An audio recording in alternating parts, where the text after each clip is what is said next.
25-26 वर्षीय युवती आसिले एवं तांकर मेन कंप्लेन थिला कि लास्ट गोटे वर्ष हैला तांकर पीरियड्स रे इरेगुलरिटी होची।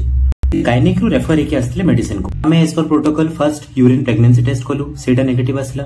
तापरे थायराइड टेस्ट कलु सेटा नॉर्मल आसिला। तापरे पेटर अल्ट्रासाउंड कलु सेटा भी नॉर्मल आसिला। तापरे हमें फास्टिंग प्रोलेक्टिन नामक एक टेस्ट कलु एटा बाकी देखला बेलकू अधिका तांकर मुंडर गोटे एमआरआई करा सेही टाइम रे जणा पड़ला कि तांकर मुंडरे थिबा पिट्यूटरी ग्लैंड रे गोटे ट्यूमर अछि जहाको कि हमें प्रोलेक्टिनोमा बोली कहिथाउ। एथिरे प्रोलेक्टिन अधिका प्रोड्यूस हेता एवं एही प्रकार मेंस्ट्रुअल इरेगुलरिटी रो सिम्पटम देखा जायथा। ए ट्यूमर रो ट्रीटमेंट पई नॉर्मल गोटे मेडिसिन केबरगोलिन दिया जायथा एवं सेथिरे ए ट्यूमर कमी जायथा एवं सिम्पटम मध्ये कमी जायथा। एथिरो हमें जानि पारुछु केमती गोटे छोटो सिम्पटम जेमति कि मेंस्ट्रुअल इरेगुलरिटी गोटे बड़ ट्यूमर रो सिम्पटम आकार रे देखा जाय पारे। सेति पई छोटरू छोटो जिंस हेले मध्ये आपण हेळा करंतु ना एवं यथाशीघ्र डॉक्टर को देखि तांकर परामर्श